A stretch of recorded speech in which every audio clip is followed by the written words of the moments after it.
Je vais vous partager les 3 visitations que Élie les Tishbites a vécues. Je disais au départ, on a comparé Élie les Tishbites avec Moïse par ceux qui font les exégèses, ceux qui font les commentaires de la Bible. Ils pensent que Élie avait la même dimension que Moïse. Ils ont peut-être raison. Mais il se passe quelque chose sur la vie de Moïse et cela est différent avec la vie d'Élie. La plupart des fois, Dieu a visité Moïse. Dieu lui-même se faisait voir. Alléluia. La plupart des fois, Dieu voulait se présenter ou visiter Moïse. Soit Dieu va dire à Moïse, je passerai, tu me verras de dos. Il vient, Dieu lui dit, ici, ne t'approche pas, les lieux est saint. Il voit les buissons en train de brûler. En fait, il y avait les feux dans le buisson. Mais le buisson n'était pas en train de se brûler. Ça veut dire que Moïse, la particularité de ses visitations, il pouvait entendre Dieu de manière audible. Il pouvait voir Dieu de manière visible. Il pouvait contempler la présence de Dieu de manière tangible. Mais la différence avec Élie le Tishbite, Dieu ne se présente pas en lui disant, mon fils, mon serviteur, mon prophète, tu vas faire ceci, tu vas faire cela. La première visitation que j'ai énumérée, lorsque Dieu commence à visiter son serviteur Élie, pendant le moment de détresse, Dieu lui dit ceci, tu iras au torrent de Kérit, le corbeau viendra, il va te nourrir. Élie, peut-être attendait que Dieu le visite comme il avait visité Moïse. Peut-être là où il était, au torrent de Kérit, il y avait les arbres. Élisée s'attendait aussi que Dieu le visite comme il avait visité Moïse. Mais Dieu dit à Élie, ici, c'est le corbeau qui viendra plutôt pour t'apporter la nourriture. Les visitations de Dieu ne sont pas identiques. La manière dont Dieu s'est révélé au pasteur du Amen, ce n'est pas de la même manière que Dieu va se révéler au frère Shadrach. Si tu cherches que Dieu puisse se révéler à toi, comme il s'est révélé à moi, tu passeras à côté. Dieu va vous visiter, mais pas de la même manière qu'il a visité l'autre. La visitation de Marie ne sera pas la même visitation d'Élisabeth.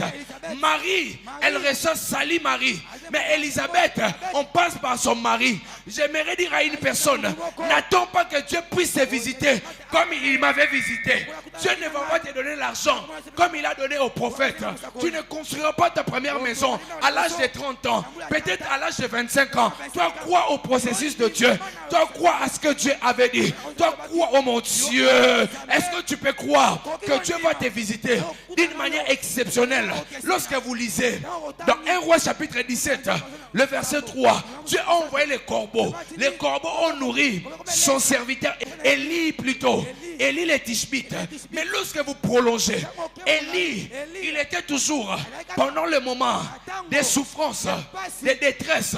Il a parlé, il a dit, la pluie ne tombera plus pendant 3 ans et demi. Mais il ne savait pas. Lorsqu'il disait ça, lui aussi, il avait besoin de la pluie pour avoir de l'eau. Il a parlé, il n'y avait plus de pluie. Il était fatigué. Il avait la détresse. Il passait par là. Il a dit à Dieu, visite-moi, parle-moi, je vais te voir. Il attendait que Dieu puisse te visiter, comme Dieu avait visité Moïse. Mais cette fois-ci, Dieu dit à son serviteur, je vais te visiter, mais par la femme qui s'appelle la veuve de Sarepta. La visitation de Dieu peut être un ange. La visitation de Dieu peut être un homme. La visitation de Dieu peut être un cahier. La visitation de Dieu peut être un livre. La visitation de Dieu peut être une prédication. La visitation de Dieu peut être un voyage. Ne comprends pas Dieu, crois à Dieu. N'explique pas Dieu, crois seulement. Ne l'explique pas des choses, crois seulement. Celui-ci n'avait plus quoi manger, n'avait plus rien. Il était fatigué par la détresse. Il a dit, visite-moi. Dieu dit, je vais te visiter, mais tu passeras par la veuve de Sarepta. C'est ici, sera ta visitation. Dieu te visite, mais par la veuve de Sarepta. Dieu te visite par le corbeau. En lisant la Bible, dans 1 Roi chapitre 17, le verset 10, Élie, les Tishbites, arrive devant cette femme, la veuve de Sarepta. Elle n'avait pas beaucoup de choses. Elle n'avait que quelques peu de choses. Mais puisque c'était la visitation de Dieu, la Bible déclare, il a dit à la femme, prépare d'abord pour moi. Lorsque tu prépareras, tu ne manqueras plus jamais les repas. La visitation de Dieu, lorsqu'elle arrive dans ta vie, elle pourvoit aux besoins des personnes qui sont censées te faire du bien. Troisième visitation, Dieu a vu que son serviteur était dans la détresse. Il était en train de dormir. Il était fatigué. Il est en train de fuir. Jézabel était fâchée. Elle avait dit, si je ne fais pas de toi Élie le Tishbite, la même chose que tu as fait à mes prophètes, c'est que je ne suis pas Jézabel. Akab essaye de parler à Jézabel. Jézabel ne veut pas l'écouter. Jézabel veut seulement tuer le oint de l'Éternel. Celui-ci, il est au torrent. Il est en train de se cacher. Il est en train de dormir. C'était difficile pour lui. C'était compliqué pour lui. Il était fatigué. C'était pendant la détresse. Mais celui-ci, my God, mais celui-ci, il va dormir. Il attend la visitation. Il attend voir le visage de Dieu.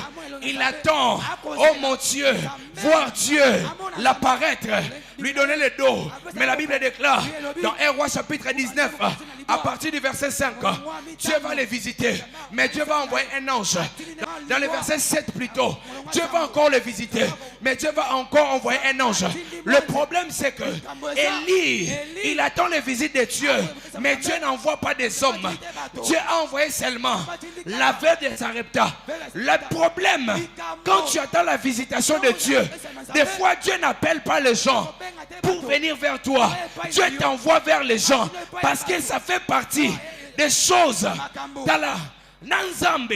Sora linga visiter yo aotinde loka abatute akolo bana yo pe que n'est pas mutuana po mutuana ne azali la personne providentielle pour ta destinée.